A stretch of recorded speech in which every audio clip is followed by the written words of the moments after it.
Welcome, dear friends, to a tale as old as time itself, a story woven into the fabric of myth and legend, sung by poets and whispered by the waves of the sea. Today, you and I embark on a voyage alongside heroes, gods, and monsters, the legendary quest of Jason and the Argonauts in search of the Golden Fleece. This story is not merely about adventure. It is about courage, destiny, betrayal, and the price of ambition. We will witness Jason, a man chosen by fate, rise from obscurity to gather the greatest heroes of Greece. Together, they will set sail aboard the mighty ship Argo, facing storms, enchanted islands, fearsome creatures, and impossible trials laid by both mortals and gods. Yet this is also a story of love and tragedy, where devotion turns into betrayal and triumph into loss. Medea, the sorceress who aids Jason, becomes both his salvation and his doom. As you listen, let your imagination sail with the Argonauts. Feel the crash of the waves, hear the clash of steel, and see the glow of the Golden Fleece. This is not only their story, it is ours, reminding us that every quest carries both glory and shadow. Long ago, in the ancient land of Iolcus, destiny was woven like threads upon a loom. King Peleus, ruler of the kingdom, was haunted by a troubling prophecy. An oracle had warned him, "Beware the man who comes to you wearing only one sandal. He shall be the one who takes your throne." Fear gnawed at Peleus's heart. He ruled with a heavy hand, suspicious of all, watching for the sign the gods had promised. Meanwhile, across the kingdom, a young boy named Jason, son of Aeson, the rightful king, was being hidden away. His mother, fearing Peleus's wrath, sent him to the wise centaur Chiron in the safety of the mountains. Chiron raised Jason with the skills of a hero, the strength of warriors, the wisdom of sages, and the courage to face whatever trials awaited him. Yet Jason knew little of his destiny. He only carried a quiet fire in his heart, the sense that one day he must reclaim what had been lost. The gods themselves watched from Olympus. Hera, queen of the gods, looked upon Peleus with scorn. She despised his arrogance and whispered to herself, "Jason will be my champion." And so, the first threads of the Argonauts' tale were spun, a prophecy, a hidden prince, and the promise of a quest that would echo through the ages. Years passed, and Jason grew strong under the guidance of Chiron. He learned the arts of healing, music, and battle. Yet in his heart there burned a longing for justice. One day, as a young man, Jason descended from the mountains. He dressed simply, carrying only a spear, and crossed the rivers and valleys toward Iolcus, unaware that destiny was already at work. At a swollen river, Jason encountered an old woman struggling to cross. Without hesitation, he lifted her upon his shoulders and carried her through the raging waters. But in the rush of the current, one of his sandals was torn away and swept downstream. Jason emerged on the far bank, drenched but smiling, still supporting the woman. The old woman was no mortal at all. She was Hera, disguised in humble form. Grateful for his kindness, she said nothing, but in her heart she pledged her divine favor to him. At last, Jason entered the city of Iolcus. He walked into the crowded marketplace, where King Peleus was presiding over a festival. The crowd parted in whispers as they noticed the young man with only one sandal. Peleus froze. His blood ran cold. The prophecy had come true. The moment Jason stood before him, destiny had arrived. In the grand hall of Iolcus, torches flickered against the marble pillars as Jason stood before King Peleus.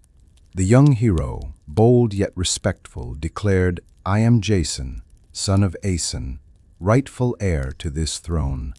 I have come to claim what is mine." Peleus masked his fear with a cold smile. The prophecy had come alive before his very eyes, but he would not surrender so easily. Instead, he plotted. "If you truly wish to prove your worth," Peleus said slyly, "bring me the Golden Fleece. Do this, and the throne shall be yours," the hall gasped. The Golden Fleece was no ordinary prize. It was the shimmering pelt of a magical ram, guarded by sleepless dragons in the distant land of Colchis. Many had sought it. None had returned. Jason's heart pounded. He knew this was a near impossible task, yet he also saw through Peleus's deception. Still, his destiny stirred within him, and he accepted without hesitation. "I shall bring you the fleece," he declared. From Olympus, Hera and Athena exchanged knowing glances. They would not leave Jason to face this trial alone. Soon, word of Jason's quest spread across Greece, calling forth the greatest heroes of the age, the Argonauts. Thus began one of the greatest adventures in myth, a journey for the Golden Fleece. The news of Jason's quest for the Golden Fleece spread like wildfire across Greece. From every corner of the land, brave men and demigods came forward, eager to join him on this perilous journey. They would be remembered forever as the Argonauts. At the harbor of Iolcus, shipwrights worked tirelessly, guided by Athena herself, to build a vessel unlike any other. They named it Argo after its master builder, Argus. Strong, swift, and blessed by the goddess, the ship seemed alive. Its prow carved with the face of Hera, said to speak with divine wisdom. One by one, the heroes arrived. Hercules, the mighty son of Zeus, towering above all, bearing his great club. Orpheus, the poet and musician, whose lyre could charm even stones and rivers.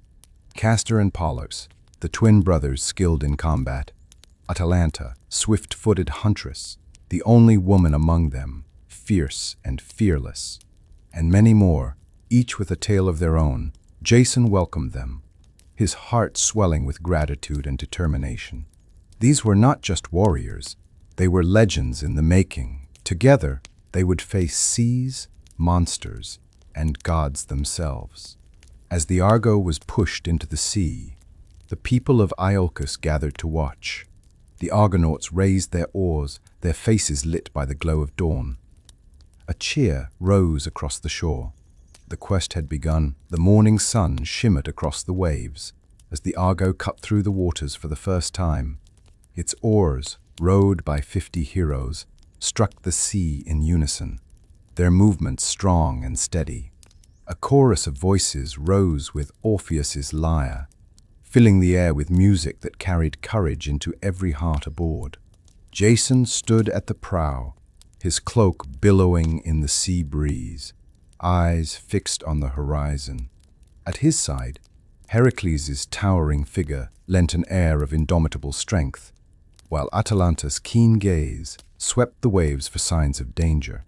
Castor and Pollux sparred playfully on deck, their laughter echoing against the creak of the ship.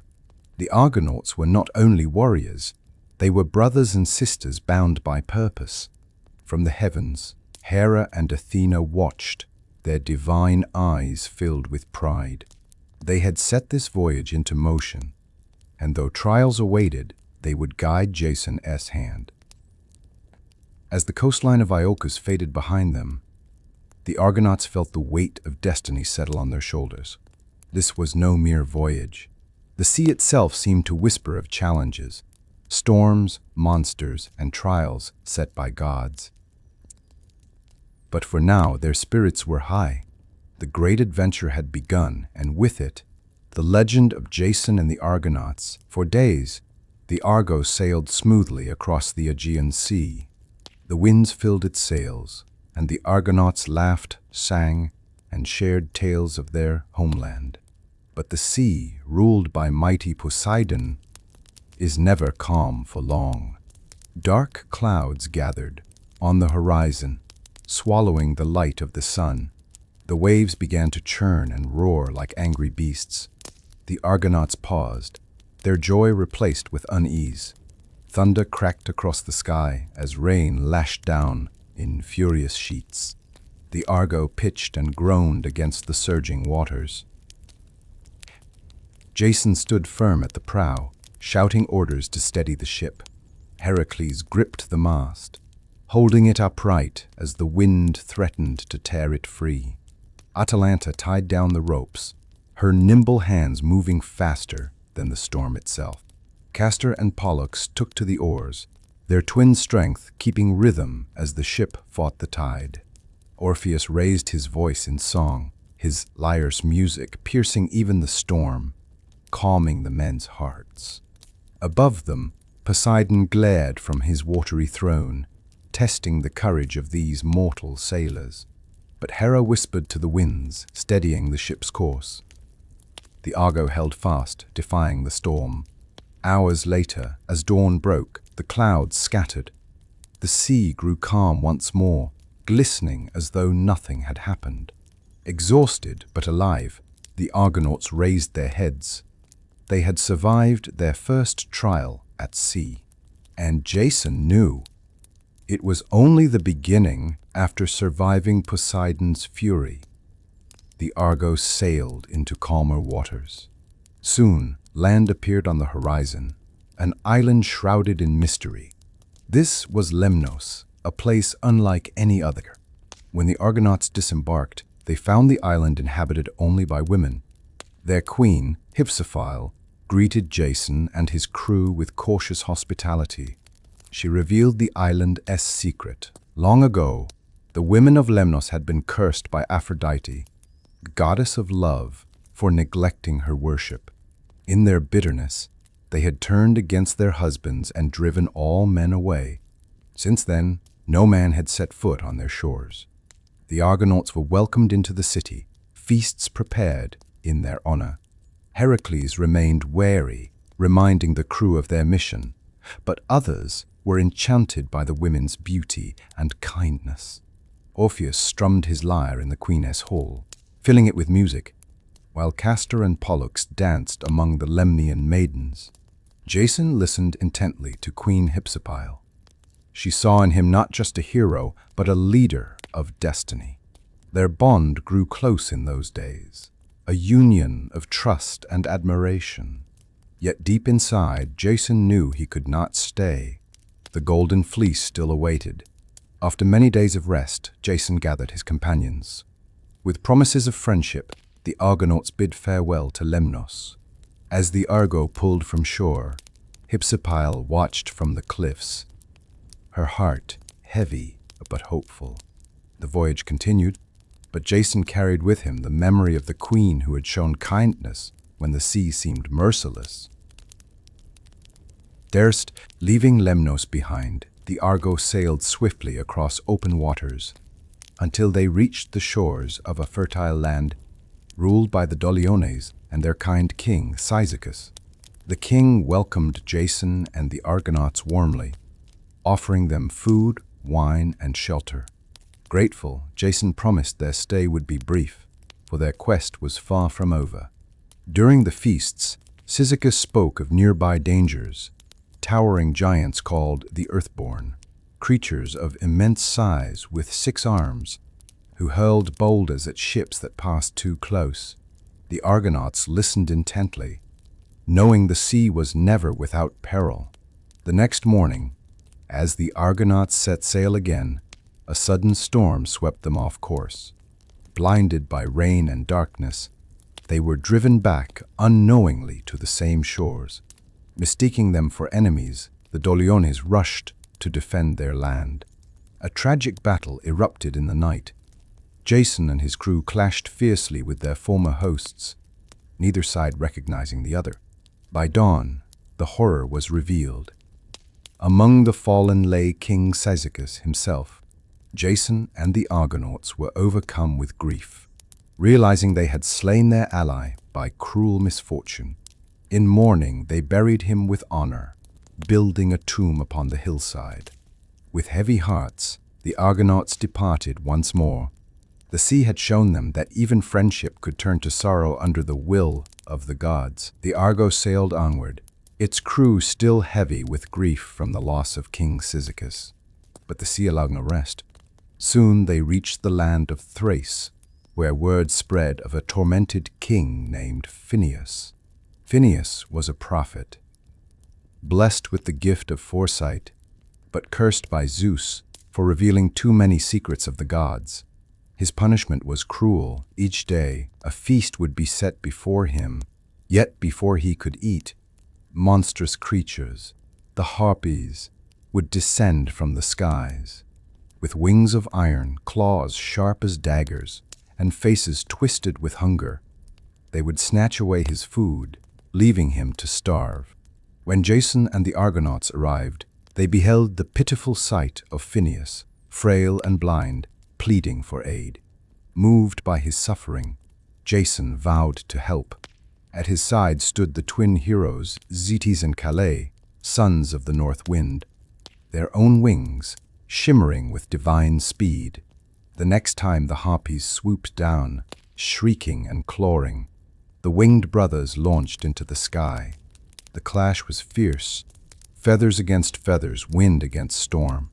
With blinding swiftness, Zetes and Calais drove the harpies far away, forcing them to swear never to torment Phineus again. Grateful, Phineus revealed a gift greater than gold. He warned Jason of the deadly clashing rocks that guarded the entrance to the Black Sea. Only with wisdom and divine guidance could they pass. With this knowledge, Jason and the Argonauts prepared for the peril ahead. Their quest was leading them deeper into the jaws of danger. With Phineus's prophecy echoing in their minds, the Argonauts approached the dreaded Symplegades, the clashing rocks. These two towering cliffs loomed on either side of a narrow strait, crashing together with thunderous force whenever a ship dared pass. No vessel had ever survived. Jason gathered his crew. Fear flickered in their eyes, but courage held their hearts. Phineus's advice was clear: release a dove first and follow where it leads. If the birds survived, so might they. Jason lifted a white dove into the air. The crew watched as it darted forward, wings beating furiously. Just as the rocks lunged together, the dove slipped through, losing only a few tail feathers before soaring free. "Now," Jason cried. The Argonauts bent to their oars with every ounce of strength. The Argo shot forward like an arrow, waves surging beneath its hull. The cliffs rumbled, grinding stone against stone, the sea boiling between them. Hercules roared encouragement as he pulled his oar. Atalanta's eyes blazed with focus, and Orpheus's music steadied their rhythm.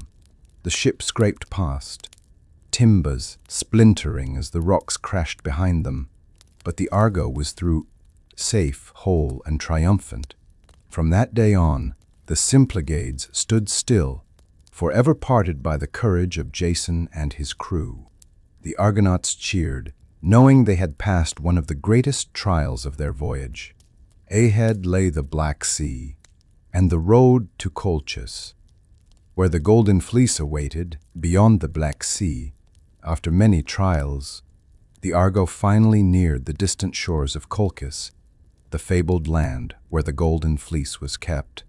The crew's eyes widened as they beheld its mighty walls, towering temples, and the smoke of sacred fires rising toward the heavens. The king of this land was Aeetes, son of the sun god Helios, a man of great power and greater pride. He ruled Colchis with a fierce hand, and his word was law. None could take the fleece without facing his will. Jason and the Argonauts disembarked, their sandals pressing upon the soil of destiny. The air itself felt heavy, as though the gods were watching every step. Jason, his heart resolute, strode into the king's hall to demand his prize. King Aeetes sat upon a golden throne, his eyes sharp as fire. He studied Jason, noting his youth, his bravery, and the fire in his words. "The Golden Fleece is not a treasure to be handed to strangers," Aeetes declared. "If you desire it, you must first prove your worth through trials. that only the strongest of men, or the favored of gods, can endure. From the shadows, another figure watched. Medea, daughter of Aeetes, priestess of Hecate, and sorceress of unmatched power. Her gaze lingered on Jason, for in that moment, the threads of fate pulled her heart toward him. She did not yet know why, but her destiny was entwined with his. Thus, the stage was set. Jason had reached Colchis, but winning the Golden Fleece would demand more than courage. It would demand love, sacrifice, and the favor of both gods and mortals. King Aeetes' voice thundered through the great hall of Colchis as he laid down his cruel challenge. You seek the Golden Fleece? Then prove yourself, Jason. Yoke the fire-breathing bulls of Ares, creatures no mortal can tame. With their might, plow the sacred field. In its soil, soothe the dragon's teeth, and from them will rise a host of warriors. Defeat them, and only then shall the fleece be within your grasp. The Argonauts exchanged uneasy glances. Even Hercules clenched his fists, knowing this was no ordinary trial. Yet Jason, though his heart quaked, nodded in acceptance. He could not show fear before king or crew. In the shadows, Medea's heart stirred. Though loyal to her father, she felt an unexplainable pull toward Jason. That night, in secret, she sought him out. With eyes that glimmered like starlight, she whispered, "If you face my father's trials without aid, you will perish. Take this potion, brewed from herbs sacred to Hecate. Anoint yourself, and the bull's flames will not burn you." I cannot let you die," Jason took her hand, gratitude shining in his eyes. Fate had entwined their paths. The next dawn, Jason strode into the sacred fields, where the ground trembled beneath the snorts of the fire-breathing bulls. Sparks erupted from their nostrils, flames licking the sky. The Argonauts stood at the edge, tense and watchful. Jason, armed with courage and Medea's gift, prepared to face the impossible. The true test had begun. At dawn, the fields of Colchis rumbled like a living beast. The fire-breathing bulls of Ares thundered into the arena, their bronze hooves striking sparks, their eyes glowing red as molten iron. Molten iron. Their eyes glowing red as molten iron. Smoke curled from their nostrils, and with each breath came a torrent of flame that scorched the ground. Jason, his body anointed with Medea's enchanted potion, stepped forward. The Argonauts watched from the sidelines, their hearts pounding. Even Hercules gripped his club, uncertain if strength alone could conquer such beasts. The first bull charged, fire streaming from its mouth. Jason did not flee. He seized its horns, the heat searing his hands but not burning him, thanks to Medea's magic. With a cry of effort, he wrestled the beast to its knees, muscles straining against the creature's terrible power. The second bull came roaring behind, and for a moment Jason was caught between fire and fury. But he held fast, using the strength Chiron had taught him, the courage Hera had blessed him with, and the cunning Medea had gifted him. With iron will, he forced both beasts beneath the yoke. The crowd gasped in disbelief. Even King Aeetes narrowed his eyes, his arrogance shaken. Jason had achieved what no mortal dared. The bulls of Ares were tamed. Sweat dripping, chest heaving, Jason looked toward Medea, who watched from the shadows. For the first time she smiled, knowing their fates were forever bound. Yet the trial was not over. Aeetes' challenge still demanded more. The sowing of the dragon's teeth and the battle that would follow. The bulls of Ares stood subdued beneath the yoke, their fiery breath still crackling like thunder. Yet King Aeetes, unmoved, gestured toward a great bronze cauldron brimming with sharp dragon's teeth. His voice rang cold and cruel. "Plow the field, Jason, and sow these teeth into the earth. Then face what rises." Jason nodded, sweat streaking his brow but his spirit unbroken. With the bulls harnessed, he drove them across the sacred field. Flames burst from their nostrils, charring the soil, yet the earth split beneath the iron plow. Furrows carved deep, ready to receive the teeth of monsters. One by one, Jason cast the dragon's teeth into the ground.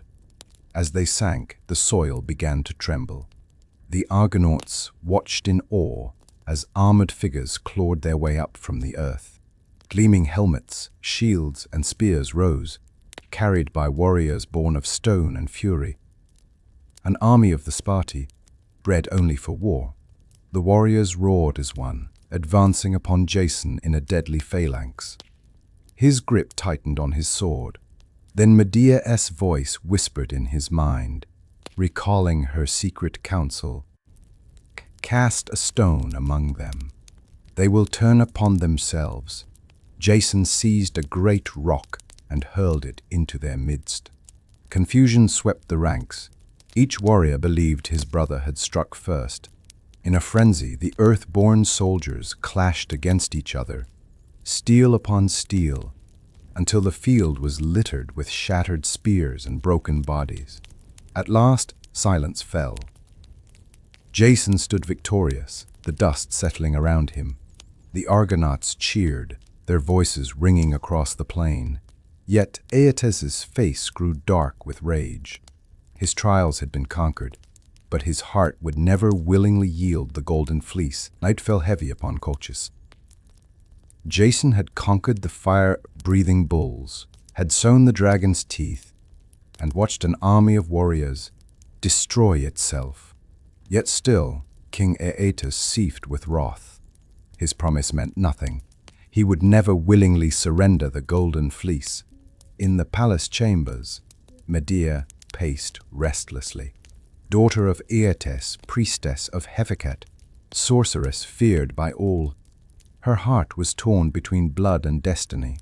She loved her father, yet her spirit was drawn unshakably to Jason. She had seen in him not arrogance or greed, but courage, compassion, and honor. At last, she could not resist fate's pull. Cloaked in secrecy, Medea slipped into the Argonauts' camp. Jason rose to meet her, surprise flashing in his eyes. But her voice was urgent and steady. My father will never give you the fleece. But with me you may yet take it. I will guide you, and my magic will shield you. Without it, the dragon that guards the fleece will end your life before you ever touch it. Jason, humbled, bowed his head. Medea, if the gods have bound our fates, then I entrust mine to you. Their hands met, trembling with both fear and unspoken love. That night, under a pale moon, Jason and Medea bound themselves by sacred oaths. She to help him claim the fleece, he to take her as his bride. Thus, love and destiny entwined. Together, they would face the final trial deep in the sacred grove of Ares, beneath the twisted boughs of ancient trees. The Golden Fleece shimmered like liquid fire. It hung upon an oak, its golden wool glowing in the darkness, radiating power. Yet before it coiled the guardian of Colchis, a great serpent dragon, its scales black as obsidian, its eyes burning like embers. Its hiss shook the air, and the ground trembled with its coils. Jason and Medea stood at the edge of the grove, cloaked in silence. The Argonauts waited beyond, unable to approach. Only Jason, armed with Medea's sorcery and his own courage, could confront the beast. Medea lifted her hands, chanting words of power to Hecate, weaving enchantments into the night air. The serpent stirred, its fiery eyes fixing on Jason. With a thunderous roar, it lunged, fangs glistening with venom. Jason leapt aside, shield raised, the impact rattling his bones. "Steady, Jason!" Medea cried, her voice cutting through the chaos. With a vial of enchanted herbs, she cast smoke that dulled the serpent's senses. The dragon writhed, thrashing against the spell, but its movement slowed. Jason seized his chance. With sword in hand, he rushed forward, striking at the beast's coils, forcing it back from the tree.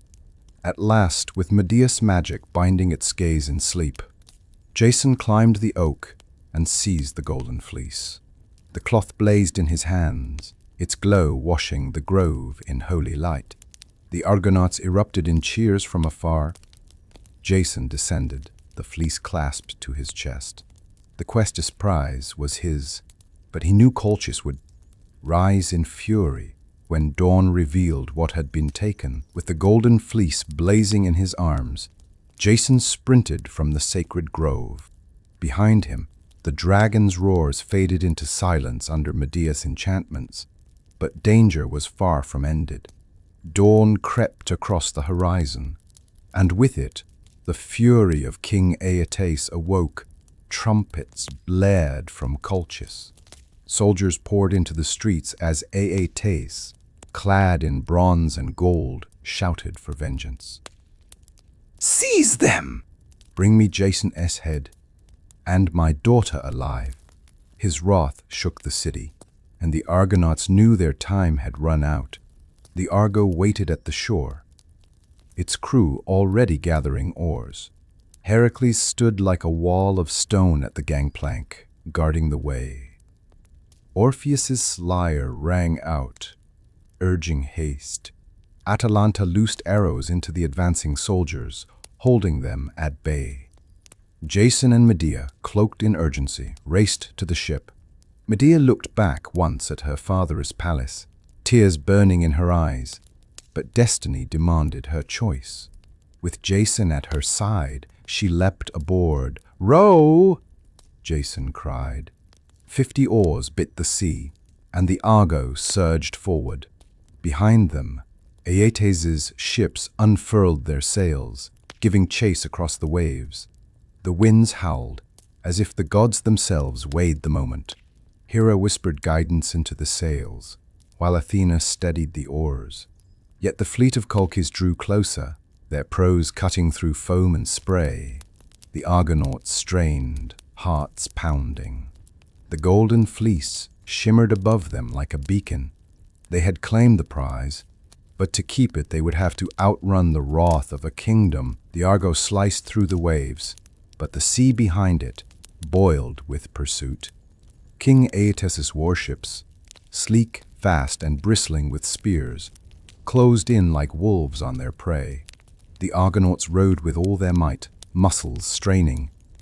Yet the enemy crept closer with every crashing wave. At the prow, Jason clutched the Golden Fleece, its glow shimmering like a flame in the darkness.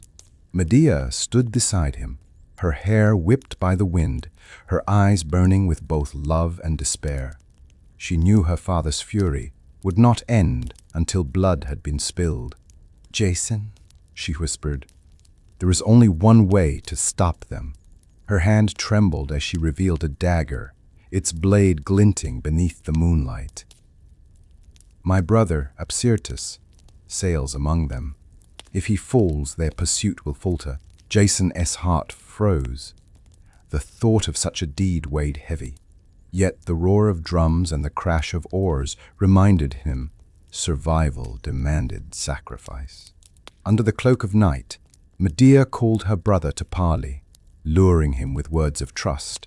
When he came, torn between love for his sister and loyalty to his father, Jason struck him down. His cry echoed across the waves, and with it the Colchian fleet broke into chaos. Aeetes' ships slowed, their discipline shattered by grief and rage. The Argo, carried by divine winds, pulled ahead into freedom. Yet Medea's tears fell into the sea, for in saving Jason, she had betrayed her blood. The Argonauts had escaped. But at a terrible cost, the sea lay quiet after the fall of Apsyrtus. Yet the silence was heavy, unnatural. The Argonauts rowed without song, their eyes downcast. Jason's hands clenched the Golden Fleece, but his heart weighed like stone. Medea, her face pale, stared into the waves where her brother's blood had vanished. High upon Olympus, the gods stirred. Zeus, lord of thunder, looked down in fury. A sacred bond of blood had been broken, and the sea itself groaned with his anger. Lightning tore across the sky, thunder booming like the voice of judgment. A storm unlike any before engulfed the Argo. Waves towered like mountains, winds screamed, and the crew clung desperately to their oars. "We are doomed!" cried several of the Argonauts. But Hera whispered to Athena, and together they stayed Zeus's full wrath. Even so, the ship was driven to the Isle of Circe, the sorceress and daughter of Helios. On the shore, Circe awaited them, her eyes glowing with divine knowledge. She saw at once the guilt that clung to Jason and Medea.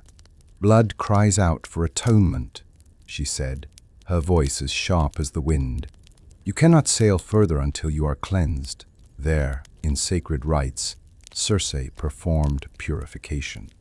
She burned herbs, chanted hymns to Hecate, and washed the pair in holy waters, absolving their crime. Yet though the stain of guilt was lifted from their souls, their hearts still carried the memory of betrayal and loss. The voyage would continue, but the shadow of Zeus's thunder remained ever at their backs, purified by Circe's rites. Jason and Medea rejoined their companions aboard the Argo, but their journey home was far from easy. The gods, though appeased, had not cleared their path. Instead, the sea became a labyrinth of trials, each more dangerous than the last. First came the sirens, whose voices floated over the waves like honeyed poison. Their song promised love, glory, and eternal peace, luring sailors to their deaths on jagged rocks. The Argonauts gripped their oars, their minds fogging under the spell. But Orpheus, wise and quick, raised his lyre. His music, bright and pure, rose above the sirens' voices, drowning their song with a melody of courage. The crew shook free of the enchantment, their oars pulling as one, until the sirens faded into silence. No sooner had they escaped than they faced the twin perils of Scylla and Charybdis. On one side, Scylla's monstrous heads snapped from the cliffs, seizing any sailor too near. On the other, Charybdis churned the sea into a monstrous whirlpool, threatening to swallow the ship whole. With Athena's unseen hand guiding the helm, the Argo slipped between them, battered but unbroken. Exhausted but alive, the Argonauts pressed on, the Golden Fleece still safe in Jason's grasp. Each trial left them scarred yet stronger, their bond forged deeper with every danger endured. The sea, however, was not done testing them, and Jason knew only when their feet touched the shores of Greece again would their destiny be fulfilled. The Argo neared the island of Crete, its white cliffs glowing beneath the sun. But standing on the shore was no mortal guard. There towered Talos, the bronze giant, forged by Hephaestus himself. His body gleamed like molten metal, and with each stride the earth quaked beneath his feet. He was the last of his kind, a living sentinel who circled the island thrice each day, hurling boulders at any who dared approach. As the Argonauts drew near, Talos lifted a stone the size of a mountain and hurled it into the sea. Waves crashed high, nearly overturning the ship. Hercules raised his club, but Jason held him back. "No mortal strength can defeat this foe," Jason warned. All eyes turned to Medea, whose knowledge of magic was their only hope. Calling upon Hecate, Medea lifted her hands and spoke words of power.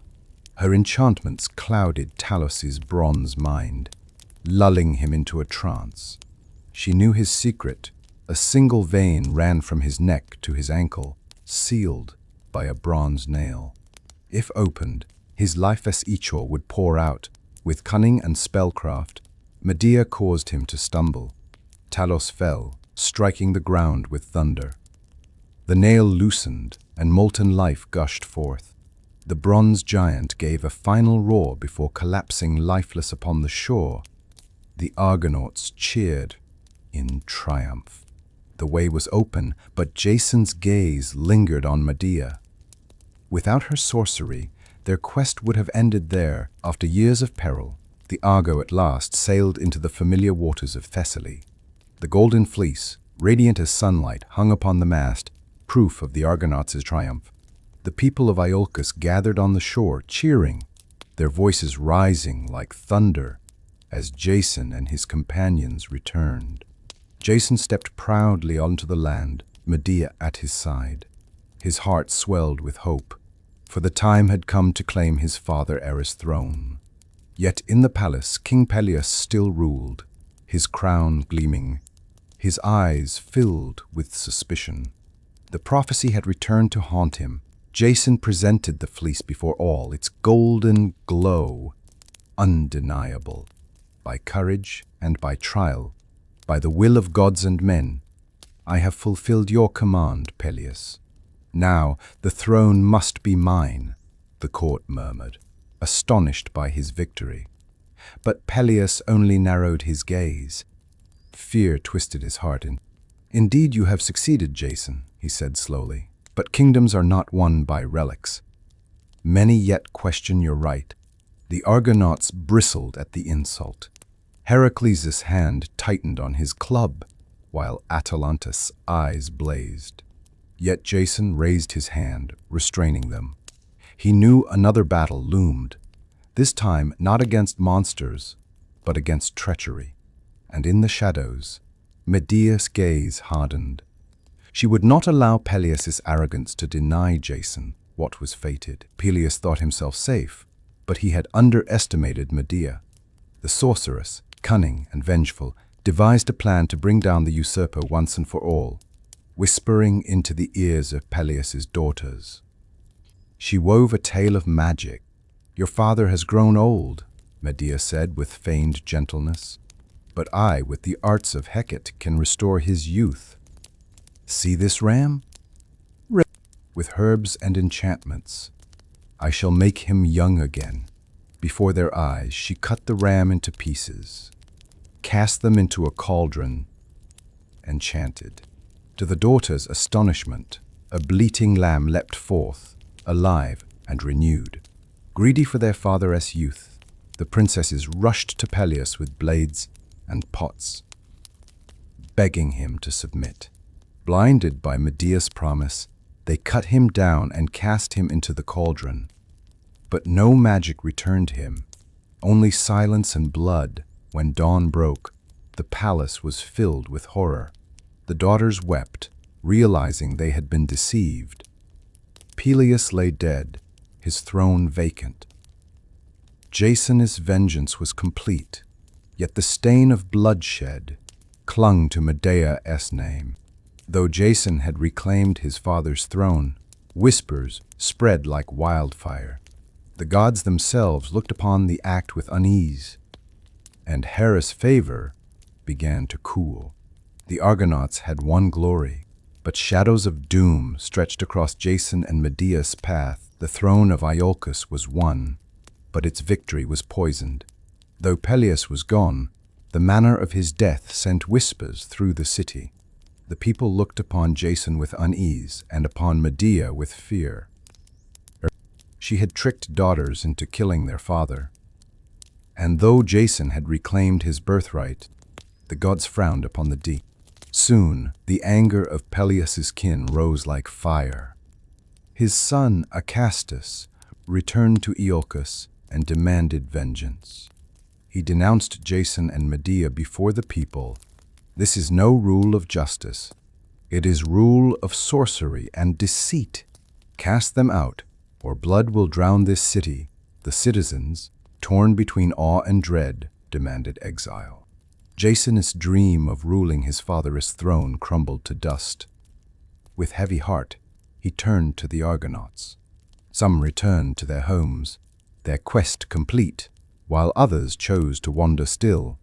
Jason, however, took Medea's hand, knowing their path was now one of wandering. Together they departed Iolcus, leaving behind the city that should have been theirs. The Argo, once the vessel of glory, now bore the weight of sorrow. They sought refuge in Corinth, a city rich and powerful, where Jason hoped to find new beginnings. But the gods had not forgotten. Hera's favor dimmed, for bloodshed and broken oaths had tainted Jason's triumph. The Golden Fleece hung silently in the shadows, no longer radiant with blessing, but heavy with the price it had demanded. Jason and Medea sailed on, not as celebrated heroes, but as exiles carrying destiny's curse. In exile, Jason and Medea sought refuge in the prosperous city of Corinth. Its bustling markets and towering temples promised safety and new beginnings. For a time, it seemed the gods had granted them peace. Jason, admired for his heroism, was welcomed by King Creon, who offered him a place among the nobility. Medea, however, remained an outsider. Though she was beautiful and wise, whispers followed her: sorceress, foreigner, witch. The people respected Jason but eyed Medea with fear. Yet within their home, love burned brightly.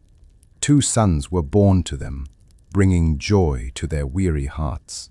Jason would often gaze upon his children, seeing in them the promise of a future unshaken by exile. Years passed, and Jason dreamed of building a lasting kingdom in Corinth. But ambition crept into his heart.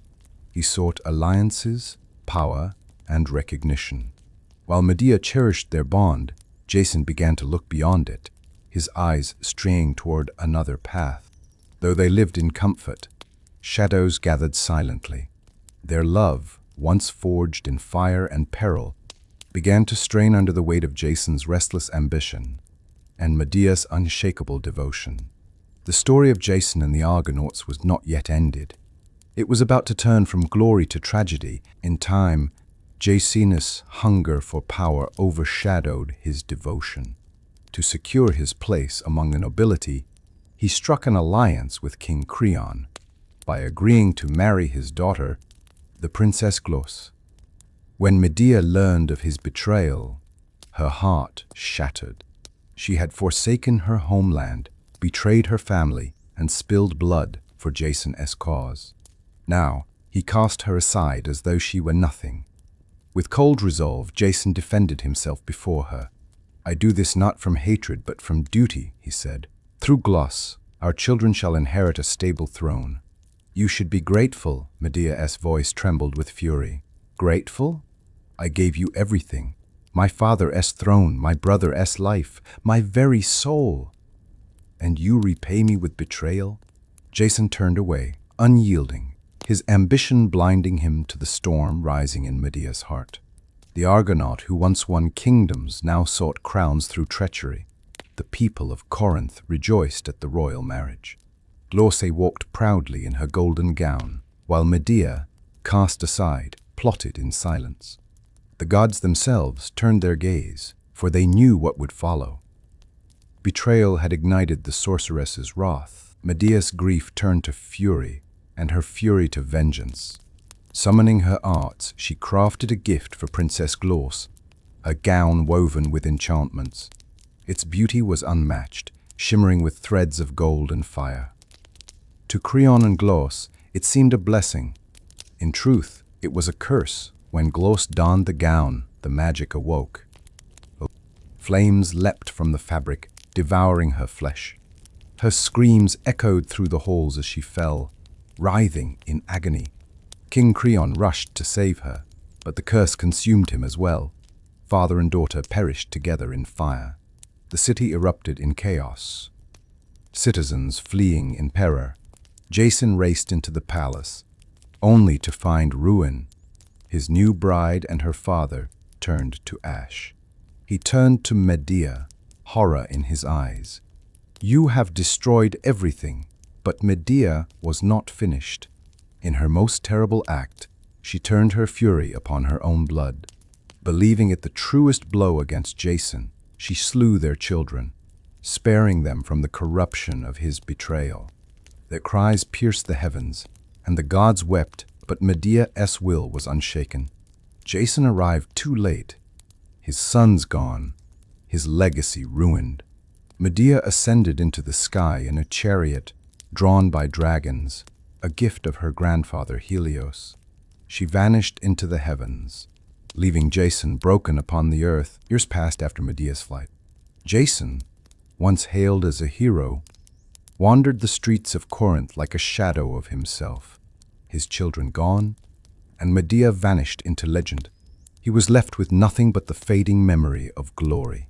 The Golden Fleece, once radiant with divine promise, now hung in a darkened temple, its luster dimmed, a relic of failure rather than triumph.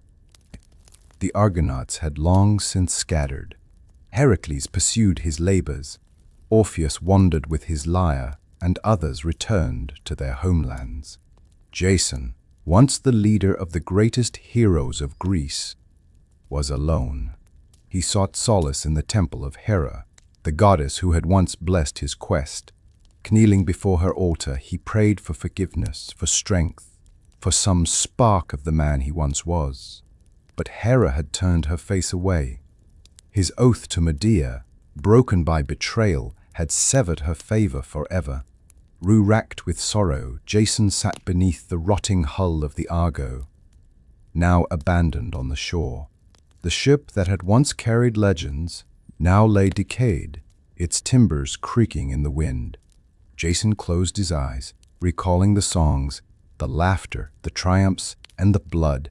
The gods had granted him greatness, but pride and betrayal had undone it all. Jason's final days were marked by silence. No longer a hero, no longer a king, he was but a man broken by destiny. The people of Corinth passed him without notice, for the songs of the Argonauts had faded into whispers of the past. One morning, weary and frail, Jason returned once more to the wreck of the Argo. Its great timbers, once kissed by divine hands, now rotted with time. Sitting beneath its bow, he leaned upon its shadow, remembering. He saw Hercules' laughter, Orpheus' music, Atalanta's fierce spirit, and Medea's eyes, burning with both love and vengeance. He closed his eyes, whispering to the sea, "I sought the fleece, and I found ruin." Then fate struck. With a groan, the ship's rotting beam broke loose. A massive timber fell, crushing Jason where he sat. The hero of Greece, who had faced monsters, storms, and gods, died not in battle, but beneath the very vessel that had carried his glory.